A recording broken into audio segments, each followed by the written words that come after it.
अक्षय तृतीया वो तिथि जो युगादि तिथि है, वो तिथि जो हिंदू धर्म में, सनातन धर्म में अत्यधिक महत्व रखती है।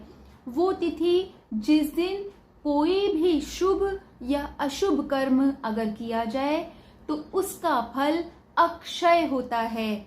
यानी अगर मनुष्य कोई भी शुभ कर्म जैसे पुण्य, दान, यज्ञ, होम, जप, तप या किसी की सहायता ही अगर करता है या व्रत रखता है तो उसका पुण्य अक्षय होता है। यानी उस पुण्य का फल तो मनुष्य को मिलता रहता है हमेशा हमेशा हमेशा, परंतु उस पुण्य के फल का कभी क्षय नहीं होता। जैसे अगर हमने बैंक में कुछ धन राशि जमा की है तो उसका जो हमें इंटरेस्ट आएगा, जो उसका हमें फल सूद रूप में प्राप्त होगा, उस धन का हम उपयोग करेंगे तो वो कभी ना कभी खत्म हो जाएगा। लेकिन अक्षय तृतीया के दिन किए गए पुण्य फल का परिणाम, उसका पुण्य फल कभी भी क्षय नहीं होता। यानी अगर हमने सौभाग्यवश किसी जरूरतमंद को कुछ खाने की वस्तुएं, ठंडा पानी, कुछ वस्त्र या कुछ अन्य वस्तुएं दान में दी हैं तो उसका फल हमेशा हमें मिलता रहेगा, न सिर्फ इस लोक में परंतु परलोक में और अन्य जन्मों में भी। उस पुण्य कर्म का पुण्य फल कभी भी क्षय नहीं होगा। यानी वो धनराशि जो हमने बैंक में जमा कराई है, जब हमें सूद में वो धनराशि वापस प्राप्त होगी या उसका जो इंटरेस्ट मिलेगा, वो इंटरेस्ट हम कितना भी उपयोग कर लें उसका कभी क्षय नहीं होगा। किंतु सावधान रहें, इस दिन किया गया अगर कोई अशुभ कर्म है तो उसका भी पाप फल जो मनुष्य को मिलेगा उसका भी कभी क्षय नहीं होगा। इसलिए सावधानी बरतनी अति आवश्यक है। अक्षय तृतीया को युगादि तिथि इसलिए भी कहा जाता है क्योंकि इसी दिन युगों पहले त्रेता युग का शुभारंभ हुआ था। वही त्रेता युग जिसमें भगवान राम और माँ जानकी का मनुष्य रूप में अवतरण हुआ था। शास्त्रों की माने तो कहीं कहीं यह भी वर्णित है कि अक्षय तृतीया के दिन केवल त्रेता युग ही नहीं, सत्य युग की भी शुरुआत हुई थी और इसी दिन द्वापर युग का अंत भी हुआ था। इसके साथ साथ महाभारत का युद्ध जो 18 दिन चला था उसका समापन भी अक्षय तृतीया के दिन ही हुआ था और विजय का जय घोष भी इसी दिन हुआ था। इसके अलावा ब्रह्मा जी के एक पुत्र जिनका नाम अक्षय कुमार है, उनका आविर्भाव भी अक्षय तृतीया के दिन ही हुआ था। आइए जानते हैं अक्षय तृतीया के व्रत की कथा। अक्षय तृतीया की अनेक व्रत कथाएं प्रचलित हैं। ऐसी ही एक कथा के अनुसार प्राचीन काल में एक धर्मदास नामक वैश्य था। उसकी सदाचार, देव और ब्राह्मणों के प्रति बहुत श्रद्धा थी। इस व्रत के महात्म्य को सुनने के पश्चात उसने यह पर्व आने पर एक दिन गंगा में स्नान करके विधि पूर्वक देवी देवताओं की पूजा की। व्रत के दिन स्वर्ण, वस्त्र तथा अन्य दिव्य वस्तुएं ब्राह्मणों को दान में दी। अनेक रोगों से ग्रस्त तथा वृद्ध होने पर भी उसने व्रत उपवास करके धर्म, कर्म और दान पुण्य किया। यही वैश्य दूसरे जन्म में कुशावती का राजा बना। कहा जाता है कि अक्षय तृतीया के दिन किए गए दान व पूजन के कारण वह बहुत धनी प्रतापी बना। वह इतना धनी और प्रतापी राजा था कि त्रिदेव तक यानी ब्रह्मा, विष्णु और महेश उस राजा की सभा में अक्षय तृतीया के दिन ब्राह्मणों का वेश धारण करके उसके द्वारा किए गए महायज्ञ में सम्मिलित होते थे। अपनी श्रद्धा और भक्ति का उसे कभी भी घमंड नहीं हुआ और महान वैभवशाली होने पर भी वह धर्म मार्ग से विचलित नहीं हुआ। माना जाता है कि यही राजा आगे चलकर राजा चंद्रगुप्त के रूप में जन्मा। इसी दिन भगवान परशुराम का भी अवतरण इस दुनिया में हुआ था, इसलिए अक्षय तृतीया को भगवान परशुराम जयंती के रूप में भी मनाया जाता है। भगवान परशुराम, जिनकी माता का नाम रेणुका था, उनके गर्भ से ही भगवान विष्णु के अवतार भगवान परशुराम की इसी दिन यानी अक्षय तृतीया के दिन उत्पत्ति हुई थी। दक्षिण भारत में तो भगवान परशुराम की जयंती को अत्यधिक हर्ष और उल्लास के साथ धूमधाम से मनाया जाता है और इस दिन भगवान परशुराम के जन्म की कथा भी सुनाई जाती है। इस दिन भगवान परशुराम की पूजा करके उन्हें अर्घ्य अर्पित करने का विशेष महत्व है। भगवान परशुराम जो जन्म से तो ब्राह्मण थे, किंतु कर्म से वो क्षत्रिय थे और भृगुवंशी थे। कहा जाता है कि एक बार भगवान परशुराम की माता और विश्वामित्र जी की माता ने जब ब्राह्मणों की पूजा की, ऋषियों की पूजा की, तो उन्होंने जब प्रसाद दिया तो प्रसाद विश्वामित्र जी की माता का प्रसाद परशुराम जी की माता को दे दिया और परशुराम जी की माता का प्रसाद विश्वामित्र जी की माता को दे दिया। इसी परिवर्तन और इस परिवर्तन के प्रभाव की वजह से भगवान परशुराम ब्राह्मण कुल में जन्म लेने के बाद भी क्षत्रिय स्वभाव के हुए और क्षत्रिय पुत्र होने के बाद भी विश्वामित्र जी ब्रह्म ऋषि कहलाए। आप सभी को ज्ञात ही होगा कि भगवान राम और सीता स्वयंवर के समय जब भगवान परशुराम जनक जी की सभा में जब भगवान राम और लक्ष्मण पर क्रुद्ध हुए थे, उसके बाद क्रोध शांत होने पर भगवान परशुराम अपना धनुष बाण भगवान राम को देकर साधना करने के लिए, तपस्या करने के लिए वहां से चले गए थे और इसके पश्चात उन्होंने सन्यासी का जीवन बिताया। वह सदैव अपने साथ एक परशु रखते थे, जिसकी वजह से उनका नाम परशुराम पड़ा। साथ ही साथ इस दिन नर और नारायण का भी अवतरण हुआ था। नर और नारायण की कथा मैं आगे चल के किसी और वीडियो में आपके साथ साझा करूंगी।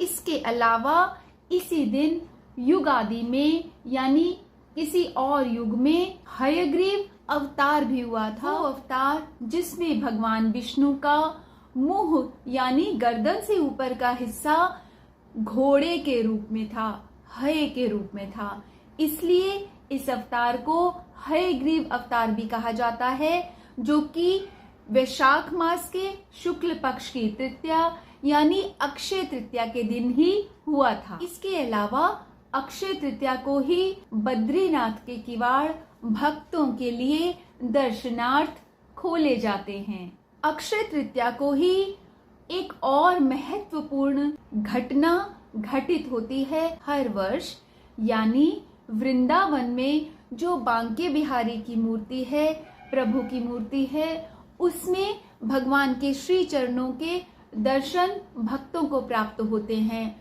यूं तो सारा ही वर्ष भगवान बांके बिहारी के चरण वस्त्र से ढके जाते हैं, ढके रहते हैं, किंतु अक्षय तृतीया के दिन बांके बिहारी के जो चरण हैं, जो पद हैं, उनके ऊपर से वस्त्र हटा के भक्तों को दर्शनों का लाभ दिया जाता है। अक्षय तृतीया को आम भाषा में अक्खा तीज भी कहा जाता है और इस दिन धनतेरस की तरह ही माँ लक्ष्मी की प्रसन्नता के लिए और माँ लक्ष्मी के आशीर्वाद के रूप में सोना, चांदी आदि खरीदना बहुत महत्वपूर्ण एवं शुभकारी समझा जाता है। सोना चांदी के अतिरिक्त अन्य मूल्यवान वस्तुएं भी इसी दिन लोग खरीदते हैं और साथ ही साथ इस दिन दान पुण्य का भी बहुत अधिक महत्व है। अक्षय तृतीया का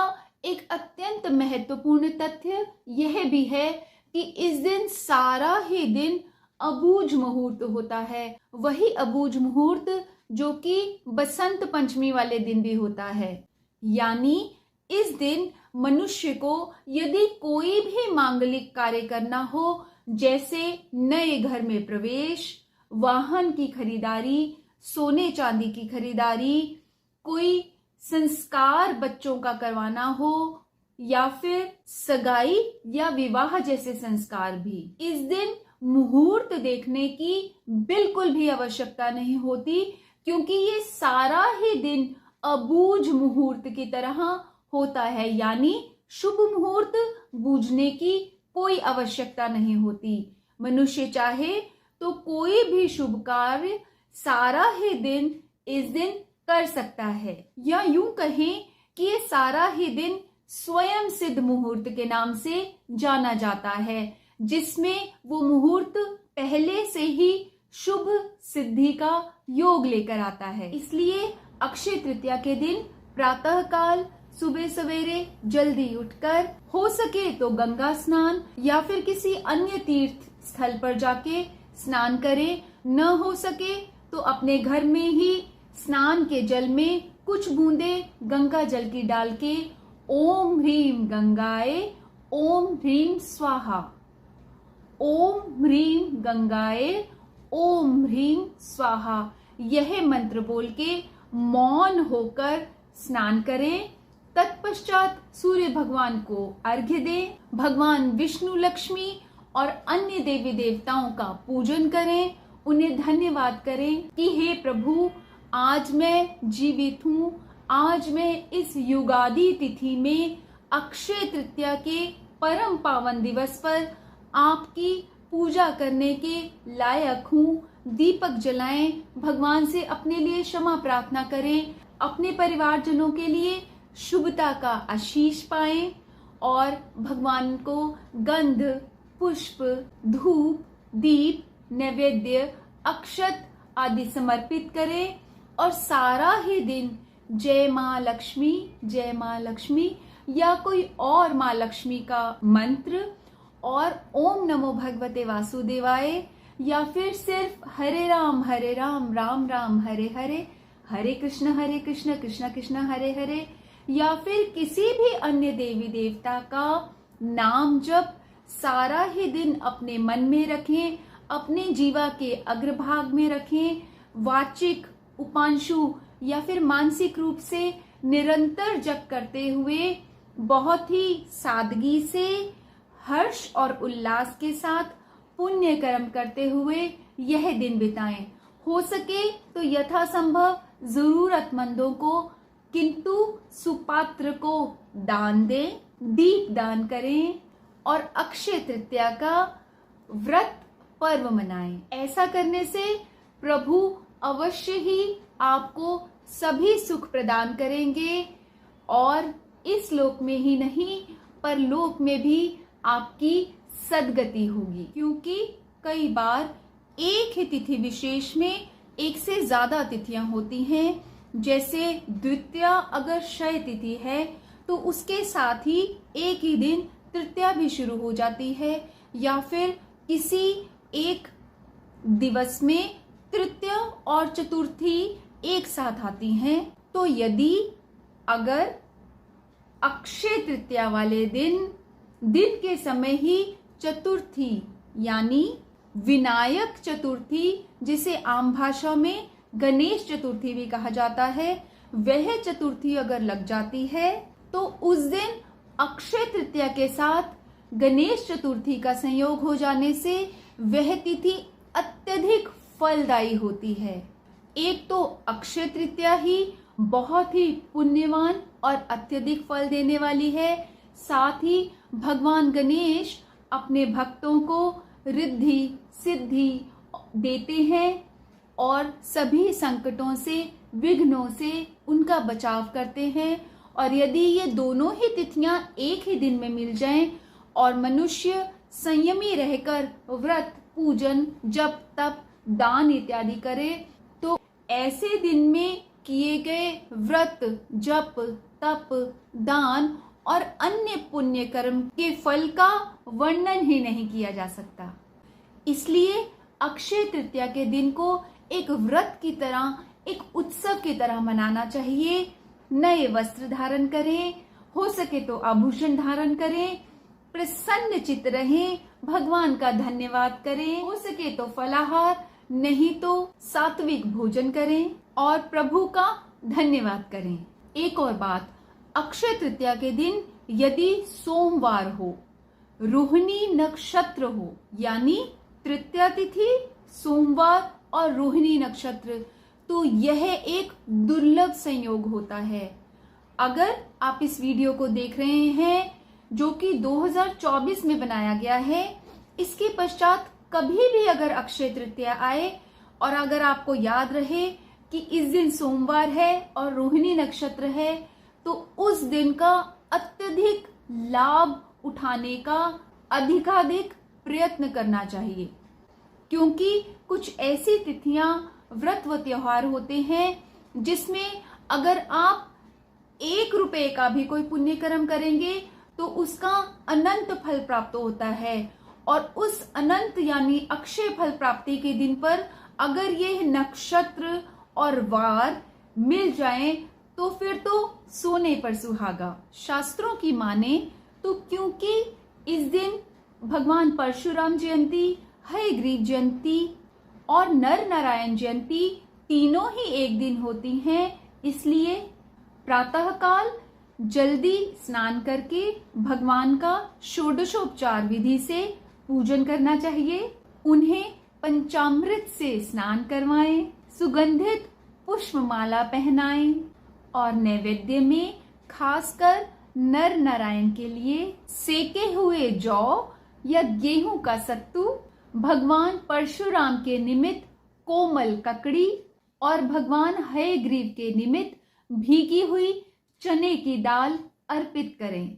हो सके तो उपवास करें और समुद्र स्नान या गंगा स्नान या घर पर ही नहाने के जल में कुछ बूंदे गंगा जल डालकर स्नान करें और जौ, गेहूं, चने, सत्तू, दही चावल, ईख के रस और दूध के बने हुए खाद्य पदार्थ जैसे खांड, मावा, मिठाई आदि तथा सुवर्ण एवं जलपूर्ण कलश, धर्म घट, अन्न, सब प्रकार के रस और ग्रीष्म ऋतु के उपयोगी वस्तुओं का दान करें, जैसे जल, छाता, चप्पल इत्यादि, और पितृ श्राद्ध करें और ब्राह्मणों को भोजन भी कराएं।